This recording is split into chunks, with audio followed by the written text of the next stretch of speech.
오늘 말씀은 창세기 25장 말씀입니다.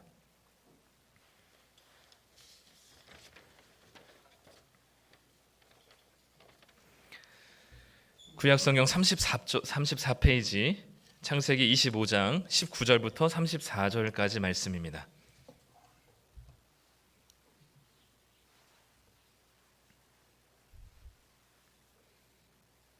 네, 우리 다 찾으셨으면 한 절씩 교독하고요. 마지막 절은 같이 읽도록 하겠습니다. 제가 먼저 읽겠습니다. 아브라함의 아들 이삭의 족보는 이러하니라. 아브라함이 이삭을 낳고 이삭은 40세에 리브가를 맞이하여 아내를 삼았으니 리브가는 밧단 아람의 아람 족속 중 부두엘의 딸이요 아람 족속 중 라반의 누이였더라. 이삭이 그의 아내가 임신하지 못하므로 그를 위하여 여호와께 간구하매 여호와께서 그의 간구를 들으셨으므로 그의 아내 리브가가 임신하였더니 그 아들들이 그의 태 속에서 서로 싸우는지라. 그가 이르되 이럴 경우에는 내가 어찌할까 하고 가서 여호와께 묻자온대. 여호와께서 그에게 이르시되 두 국민이 내 태중에 있구나. 두 민족이 내 복중에서부터 나누이리라. 이 족속이 저 족속보다 강하겠고 큰 자가 어린 자를 섬기리라 하셨더라.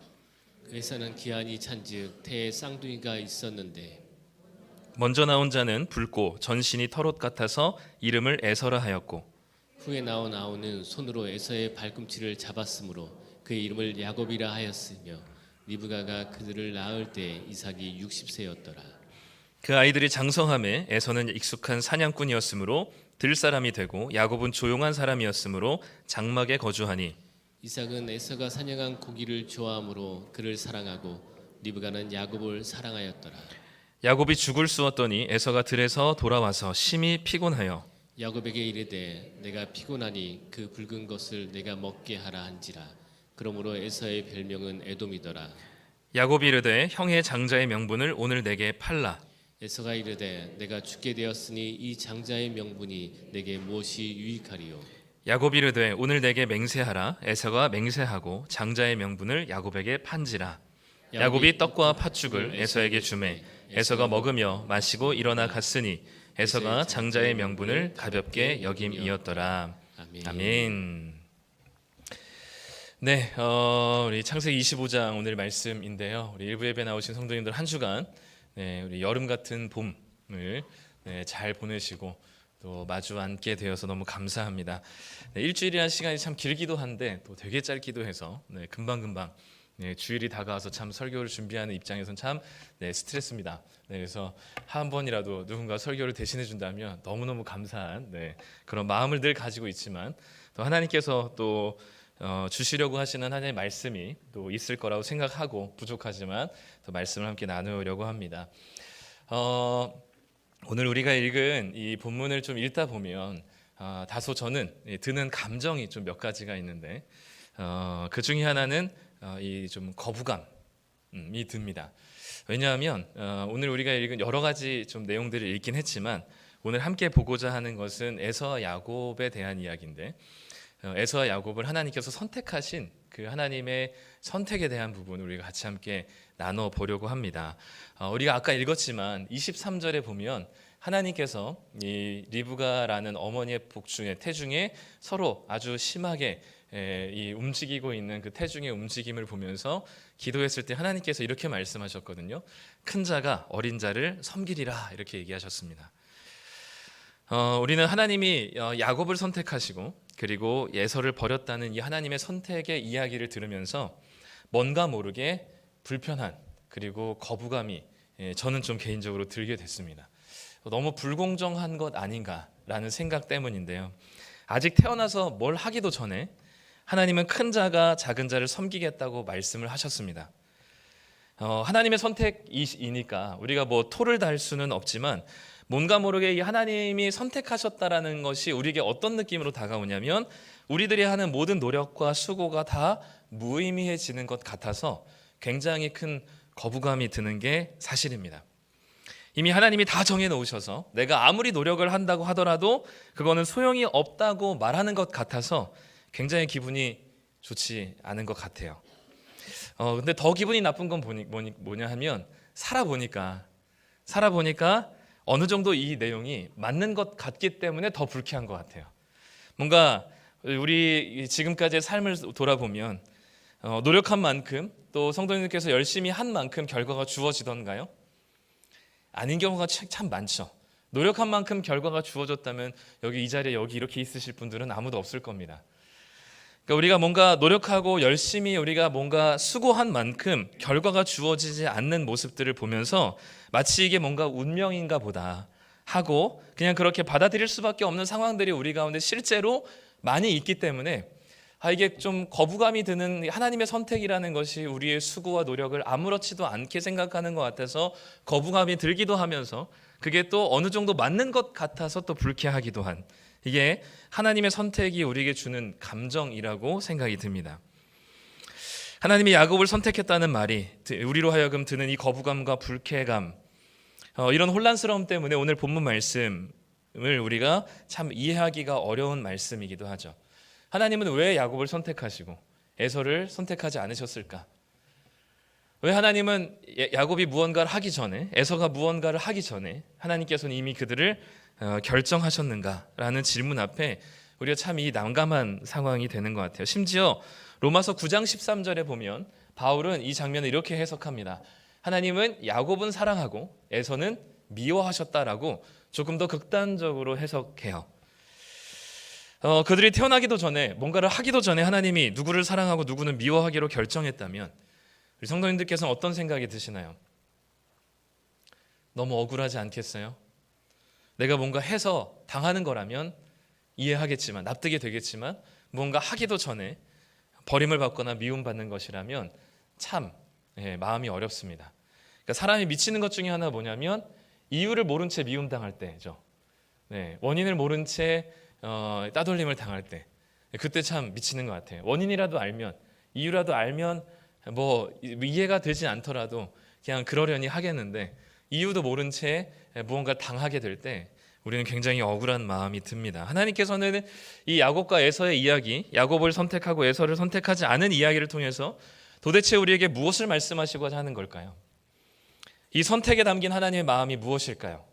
우리는 이 본문을 좀 이해하려고 어떻게 해서는 이해해보고자 노력하는 방식 중에 하나는 하나님께서 야곱을 선택하고 에서를 버렸을 그냥 괜히 하나님께서 야곱을 선택하고 에서를 버렸을 리 없어 하면서 에서가 뭔가 잘못하고 있는 것들을 우리는 좀 자꾸 찾아내려고 했습니다. 그래서 에서는 뭔가 불신앙적이고 나쁜 사람이고 야곱은 좀 연약하고 실수가 있지만 그래도 하나님을 의지하고 신앙적이고 좋은 사람이기 때문에 하나님은 에서는 버리시고 야곱을 선택하신 것이다라고 우리는 생각하고자 하죠. 그런 우리의 방향들이 있습니다. 그래서 이삭을 좋아하고 이스마엘은 싫어하고요. 야곱은 좋아하고 에서는 싫어하고 이런 것들이 이제 우리 안에 있죠. 그래서 에서에게서 좀 몇 가지 흠을 찾아내고 거봐 이게 에서를 하나님께서 이런 사람이기 때문에 하나님께서는 에서를 버리신 거야 라고 하는 것을 우리는 그렇게 결론을 내리고 싶어 합니다. 그래서 찾아낸 게 에서의 잘못을 성경에서는 두 가지를 이야기하는데 첫 번째가 장자의 명분을 가볍게 여긴 겁니다. 팥죽 한 그릇에 장자의 명분을 동생에게 팔아버린 거죠. 두 번째는 이방 여인과 결혼한 거죠. 근데 놀랍게도 이것 두 가지 외에는 에서를 그렇게 이 성경은 부정적으로 또는 나쁜 인간으로 묘사하고 있지 않다는 겁니다.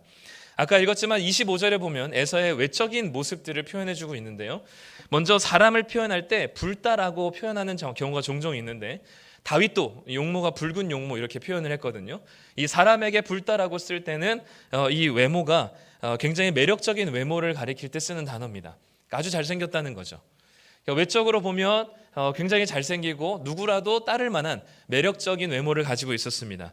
또 전신에 털옷같이 털이 많다라고 하는 것은 옛날에는 그 털이 이 남자의 상징 또는 무언가를 굉장한 힘의 근원이라고 생각했기 때문에 그리고 되게 신성한 것으로 생각했어요. 그래서 우리가 구약 성경의 나시린이나 하나님께 뭔가 바쳐진 사람들은 뭘 대지 말라고 얘기했냐면 머리에 칼을 대지 말라고 얘기했거든요. 머리를 자르지 말라고. 그러니까 뭔가 그 털은 무언가 굉장히 신성한 것 그리고 남성스러움을 강조하는 표현이기 때문에 오히려 털이 없는 게 그리고 민머리 이런 것들이 오히려 저주받은 것처럼 구약에는 표현이 되어 있습니다.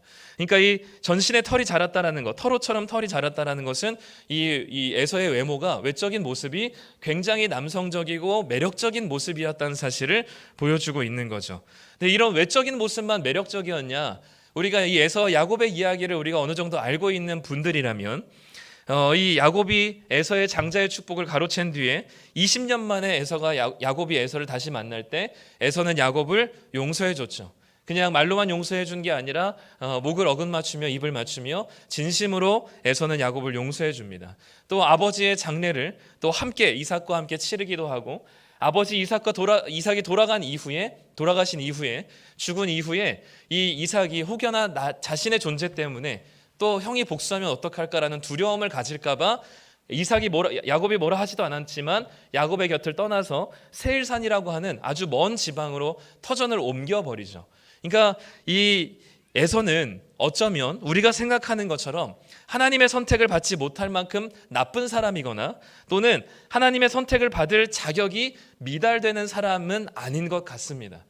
그의 잘못은 두 가지뿐이지, 그가 오히려 선대하고 그가 했던 모습들이나 동생을 대했던 모습들이나 태도들은 오히려 엄청나게 하나님의 선택을 받을 만한 너무나 넉넉한 사랑과 환대와 친절과 자비를 베푸는 너무너무 멋진 모습이기 때문에 에서가 우리가 생각하는 것처럼 이거 봐, 얘는 하나님으로부터 버림받을 만한 무언가 사람이야 라고 할 만한 이야기들이 사실 그렇게 많지 않다는 겁니다. 그런데 이 에서가 나쁜 놈인 것 같지만 사실 막상 까보니까 그렇지 않은 것처럼 반면에 야곱은 엄청 착하고 신앙적인 사람이었을까요? 그래서 하나님의 선택을 받았을까요? 하나님의 선택을 받을 자격을 따진다면 사실 야곱이 에서보다 훨씬 더 자격 미달인 사람이었던 것 같습니다. 태어날 때부터 형의 발목을 잡은, 남의 인생의 발목 잡는 사람이에요. 형이 가장 배고픈 상황을 알고 형이 가장 좋아하는 음식을 만들어 놓고 그 장자의 명분을 거래합니다. 그것만으로서 마음이 편치 않아서 기어코 형으로 분장해서 아버지를 속여서 장자의 축복까지 빼앗게 되죠. 삼촌 라반의 집에 도망갔다가 다시 고향으로 돌아올 때도 아주 야비하고 야박하고 이기적으로 자신의 재물과 그리고 자신의 자녀들과 아내들을 먼저 에서에게로 보내고 자신은 가장 뒤에 가장 늦게 에서에게로 그 반응을 보고 나아가려고 하는 그런 아주 이기적인 모습을 보여줍니다. 어떻게든 상대방을 속이고 그리고 자신에게 이익이 되는 것으로 선택하고 결정했던 사람이 바로 야곱이었던 것이죠. 하나님의 약속을 신실하게 믿지도 않았습니다. 결국 여러 가지 사건들 속에서 하나님을 믿는 행동들을 몇 번 보였을 뿐이지 야곱은 그렇게 하나님을 신실하게 신뢰했던 사람도 아니죠. 특히 우리가 오늘 읽었던 본문에서 나온 것처럼 형이 가지고 있었던 장자의 명분을 가져온 이야기는 야곱이 얼마나 비열하고 그리고 사기꾼적인 면모를 보여주는지 그것을 아주 고스란히 보여줍니다.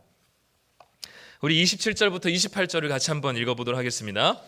그 아이들이 장성함에 에서는 익숙한 사냥꾼이었으므로 들사람이 되고 야곱은 조용한 사람이었으므로 장막에 거주하니 이삭은 에서가 사냥한 고기를 좋아하므로 그를 사랑하고 리브가는 야곱을 사랑하였더라. 에서는요 사냥꾼이었고 들사람이라 얘기했고 야곱은 조용한 사람이고 집에 있는 머무는 사람이라 얘기했습니다. 요즘 말로 에서는 테토남이고 이 야곱은 에겐남이죠. 근데 그 부모들이 각각 좋아하는 자녀가 달랐어요. 이삭은 들사람 사냥꾼 에서를 좋아했고 아내 엄마 리브가는 집에 있는 장막에 머무는 조용한 야곱을 좋아했습니다. 왜 이렇게 좋아하는 게 엇갈리나 봤더니 둘 다 성향이 달라요. 이삭은 완전한 에겐남이고 리브가는 완전한 테토니아였기 때문에 서로가 가지지 않은 성향을 좋아하게 되는, 끌리게 되는 것 같습니다. 어쨌든 이삭은 에서를 좋아하고 리브가는 야곱을 좋아하죠.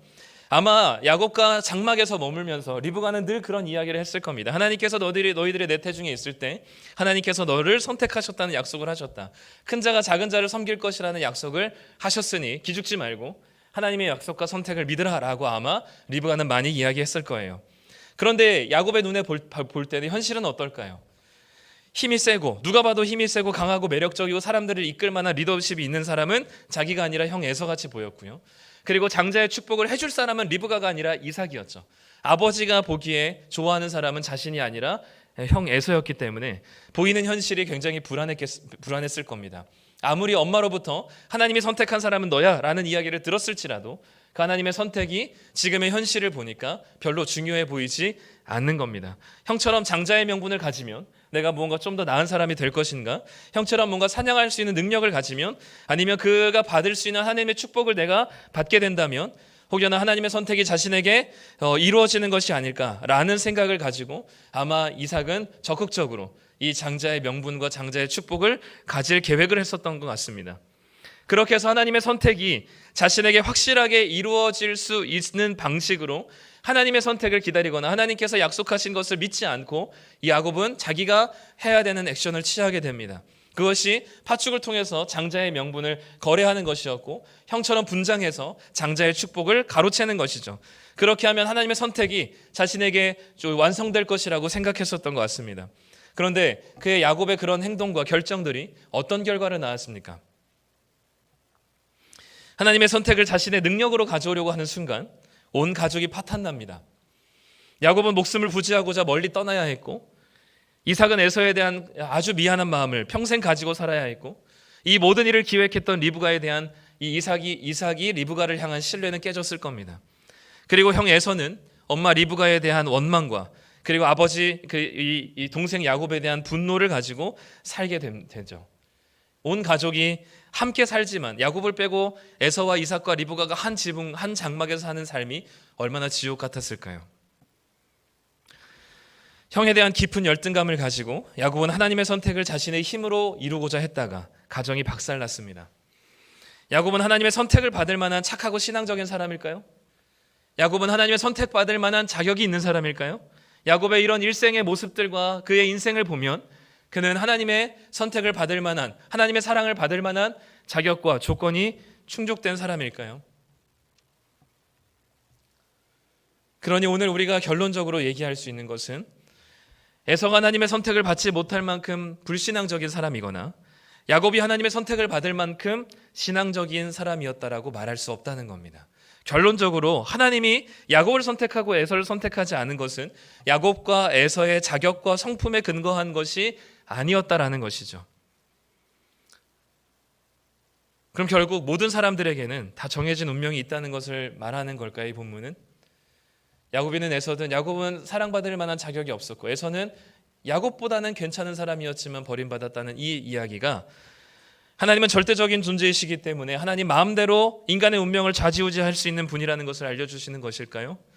하나님께서는 야곱을 선택하셔서 야곱을 흥하게 하시고 에서를 선택하여서 망하게 한다 할지라도 그것은 하나님의 절대적인 주권이니까 그냥 아무 말도 하지 말고 하나님의 뜻에 순복하라는 것이 오늘 본문의 이야기일까요?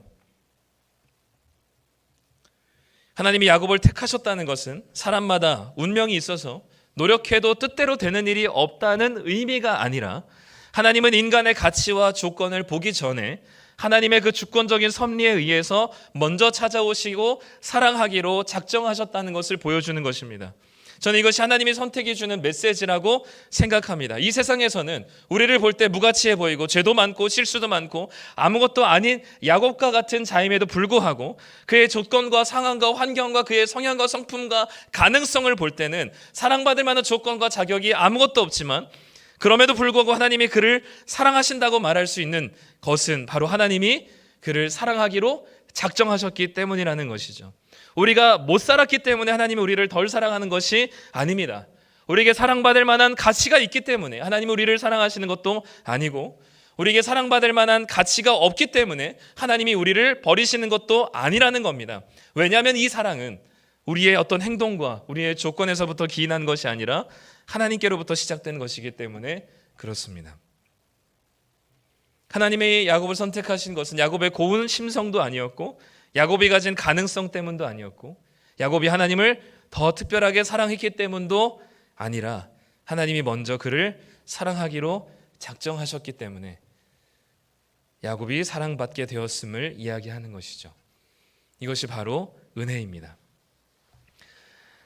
사랑은 인간의 행위의 결과가 아닙니다. 사랑은 우리에게서 시작되는 것이 아니라 하나님께로부터 시작되는 것이기 때문에 우리는 사랑받을 만한 자격과 조건이 아닌데도 우리를 사랑하신다라고 말씀하신 거죠. 그럼에도 불구하고 이 본문을 가지고 우리가 여전히 불편한 이유는 그래 나는 야곱이라고 생각하기도 하겠지만 혹여나 하나님이 나를 에서처럼 내가 만약에 에서라면 어떻게 될 건가라는 생각 때문이죠. 에서를 여전히 선택하지 않았다는 사실이 우리로 하여금 불편함을 줍니다.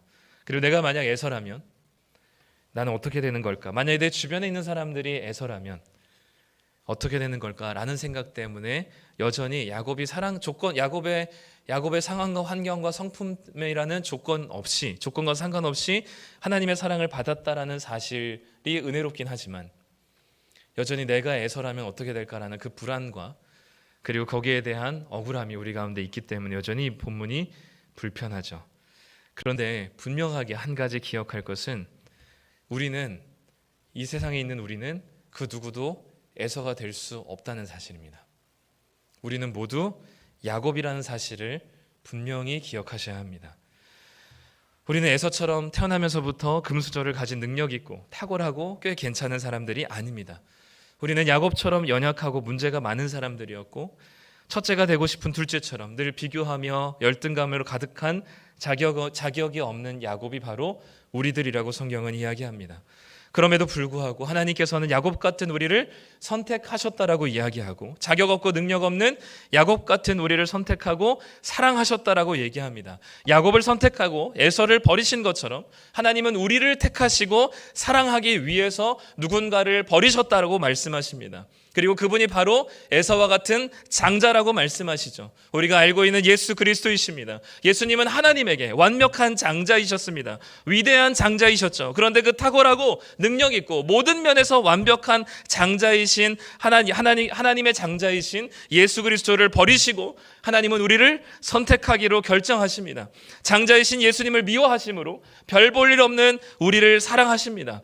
당신의 장자 예수님에게 모든 심판과 저주를 쏟아부으시며 그 장자 예수님의 입으로부터 나의 하나님 어찌하여 나를 버리시나이까라고 고백하는 정도로 하나님께서는 장자를 버리시고 그리고 우리를 선택하셨다라고 성경은 이야기하기 때문에 자격 없는 우리를 선택하고 자격이 넘치는 아들 예수를 버리셨다라고 성경은 이야기하고 있습니다. 그래요, 우리 중에 그 누구도 에서가 될 수 없다라고 이야기하시죠. 에서는 오롯이 당신이 버리신 예수 그리스도밖에 되지 않는다는 사실을 말씀합니다. 그러니 이 중에 우리는 에서가 될 두려움과 억울함과 혹시 내가 에서가 되면 얼마나 이 불공정한 일인가라고 생각할 지점에 하나님은 당신에게 그 불공정한 일을 당신에게 하십니다.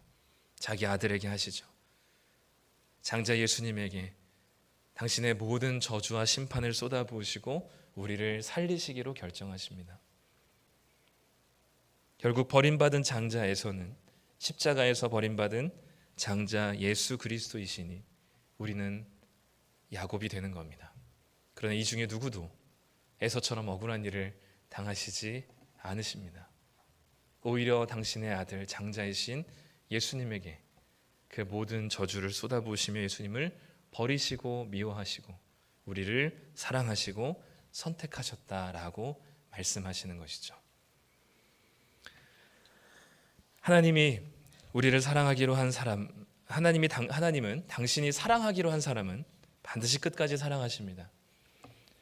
우리 모두는 다 그 사랑을 받을 만큼의 자격과 가치가 우리에게 없는 자입니다. 야곱의 인생은 부족함 투성이었고 열등감 투성이었고 이기적인 인생이었습니다. 그런데도 하나님은 야곱을 사랑하기로 작정하셨습니다. 왜 하나님이 야곱을 사랑하기로 하셨는가를 물으면 잘 모르겠습니다.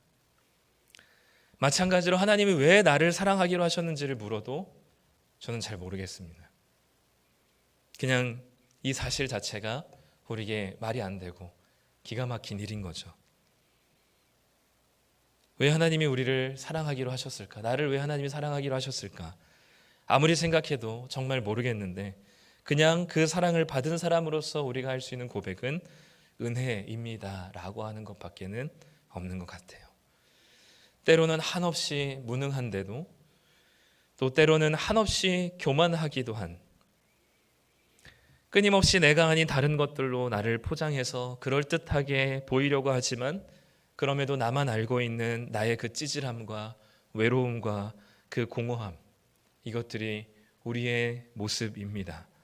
그렇지만 그럼에도 불구하고 다시 일어나 하나님을 위해 살겠다라는 열망이 생기는 것은 나는 할 수 있다라는 의지 때문에 그런 것이 아니라 아무것도 할 수 없는 나를 사랑하신 그 사랑 때문에 그런 것 같습니다.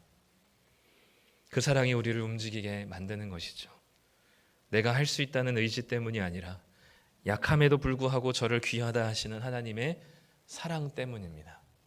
그 사랑을 받았으니 오늘 또 사랑하는 것이 무너지고 누군가를 미워하고 증오하고 분노하는 우리들의 무릎 꿇고 실패한 연약함 속에서도 다시 사랑하기로 결정하고 작정할 수 있는 근거는 내가 사랑 넘치는 인간이기 때문이 아니라 이런 나조차도 사랑하신 하나님의 사랑 때문이라는 것이죠. 그러니 하나님의 선택에 우리는 겸손하게 반응할 수밖에 없는 겁니다. 이 억울한 선택과 같은 것이 불공정해 보이고 왜 에서를 버리셨을까 하는 그 거부감이 바로 당신의 아들을 버리신 하나님의 사랑으로 우리에게 보이셨다는 사실은 이 복음이 얼마나 비합리적이고 그리고 폭력적인가를 보여줍니다. 너무나 당연하고 익숙하게 주님이 나를 위해서 죽으셨습니다라는 것을 너무 쉽게 얘기하지만 이것은 얼마나 거부감이 되고 불쾌감이 드는 그리고 낯선 이야기인지를 다시 한번 묵상하셨으면 좋겠습니다. 나를 위해 선택하시기 위해 당신의 아들 예수를 버리신 하나님의 선택의 이야기가 불편하시다면, 에서를 미워하시고 야곱을 사랑하신 이야기가 불편하시다면 나를 선택하시고 예수님을 버리신 이야기 또한 불편하셔야 됩니다. 그게 이상해야 됩니다. 그게 낯설어야 합니다. 그래야지 우리에게 그것이 기쁜 소식, 복음이 될 수 있는 것이죠. 그제야 우리는 내가 이렇게까지 당신을 사랑했는데 당신이 나한테 어떻게 이럴 수 있어라는 조건과 자격을 논하기 전에 다시 한번 누군가를 주님의 마음으로 사랑할 수 있는 힘이 우리 가운데 다시 한번 일어나게 될 것이고요. 무너지고 내 감정과 분노와 그리고 피곤함과 지침 가운데 쓰러진다 할지라도 다시 일어나서 사랑하기로 결정하는 근거는 바로 나를 향한 이유 없는, 이해할 수 없는 하나님의 선택과 사랑에 있다는 사실을 다시 한번 기억하시고 이번 한 주간 사랑하기로 결정하시고 사랑하기를 애쓰시는 우리 성도님들이 되시기를 간절히 소망합니다. 우리 같이 함께 기도하겠습니다.